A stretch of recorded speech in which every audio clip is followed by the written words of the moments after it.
नमस्कार किसान भाइयों, स्वागत है आप सबका आपके अपने YouTube चैनल औदार फार्म में।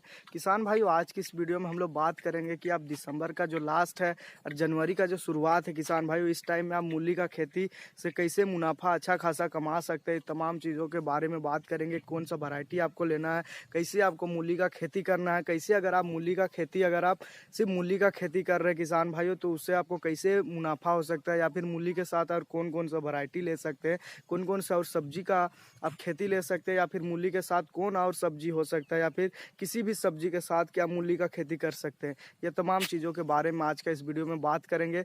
तो वीडियो को लास्ट तक जरूर देखिएगा। अगर आप चैनल में नए हैं तो चैनल को सब्सक्राइब जरूर कीजिएगा।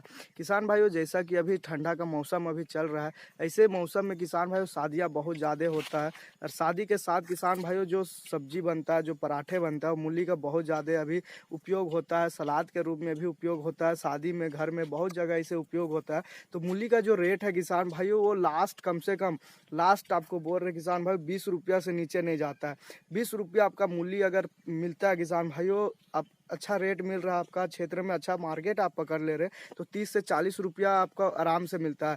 लेकिन किसान भाइयों, बहुत से ऐसे जगह है जहाँ पर मूली का उतना ज़्यादा डिमांड नहीं रहता है, फिर भी मूली का रेट बहुत अच्छा मिलता है। किसान भाइयों, अगर आप थोक में बेच रहे हैं तो पहले कि मूली का खेती के लिए सबसे पहले तो मिट्टी की बात करें, जो आप बलुआई मिट्टी देख सकते हैं किसान भाई, जो आपको खेत में दिख रहा है, ये पूरा बलुआई मिट्टी है किसान भाई। बलुआई मिट्टी में किसान भाई जो होता क्या है कि जो पीछे आप लोग जो देख सकते हैं किसान भाई, ये पीछे का जो पूरा जो झाड़ी वाला क्षेत्र है, ये नदी वाला क्षेत्र है किसान भाई, और नदी बरसात में यही खेत से होके गुजर जाता है।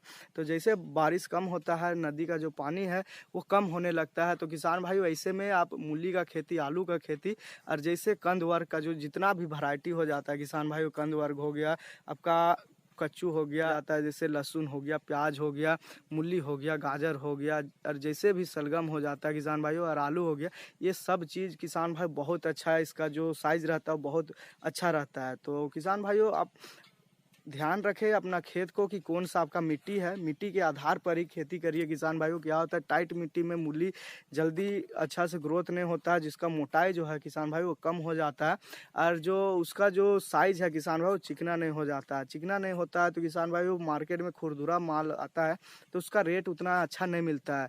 तो किसान भाइयों, आपके पास अगर नदी किनारे वाला क्षेत्र है तो ऐसे में आप मूली का खेती एक बार जरूर कीजिए।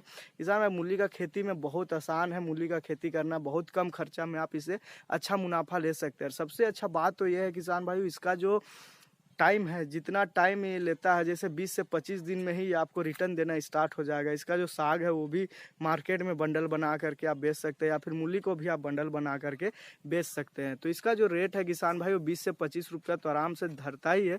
और इसका जो टाइमिंग है किसान भाई, वो मात्र 20 से 25 दिन में आपका मार्केट जाने के लिए तैयार हो जाता है। बस आपको खाद और जो मेंटेन है किसान भाइयों, वैरायटी, इसको आपको अच्छा चुनाव करना रहता है। मिट्टी की बात करें तो सबसे पहले जो वैरायटी है किसान भाइयों, ये जो आपका क्षेत्र होता है उसी के हिसाब से आप इसका चुनाव करें। और अब अगर आपको नॉर्मल यूज करना चाह रहे किसान भाइयों, अगर आपका कोई डिमांड है, कोई आपको दे रहा है कि आप मेरे लिए सिर्फ देसी बीज का ही चुनाव करके लगाइए, तो आप देसी बीज लगा सकते हैं। या फिर आप हाइब्रिड बीज में जाते हैं किसान भाइयों, तो हाइब्रिड बीज में बहुत ज़्यादा वैरायटी आता है, आप उसका आप चुनाव कीजिए अपना क्षेत्र के आधार पर, और फिर उसके बाद आप मूली का रोपाई करें। सबसे पहले बात करें मूली की, तो आप मूली का आप नाली बना करके या फिर आप बेड बना करके लगा सकते हैं। बेड बनाकर लगा रहे हैं या फिर क्यारी बनाकर लगा रहे हैं, तो आप सिंचाई व्यवस्था देखिए कौन सा सिंचाई से आप इसका रोपाई करते हैं। जैसे कि हमारे साइड में जो होता है कि जो मशीन के द्वारा इसको नाली में इसका सिंचाई किया जाता है, तो नाली बना करके हम लोग इसको लगाते हैं,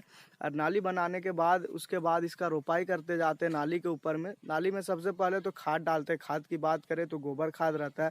गोबर खाद के बाद जो नॉर्मली खाद रासायनिक खाद में आ जाता है, जैसे यूरिया हो गया, डीएपी हो गया और पोटास हो गया। जो बैठने वाला जो कंद वर्ग का जो सब्जी होता है, उसमें बैठने के लिए, उसका साइज बढ़ाने के लिए पोटास डालते हैं।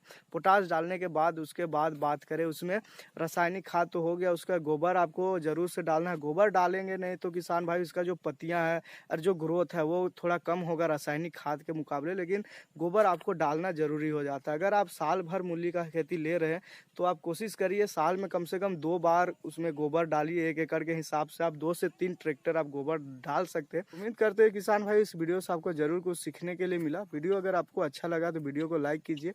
अगर आप चैनल में नए हैं तो चैनल को सब्सक्राइब कीजिए। मिलते हैं किसान भाइयों अगले वीडियो में, तब तक के लिए धन्यवाद।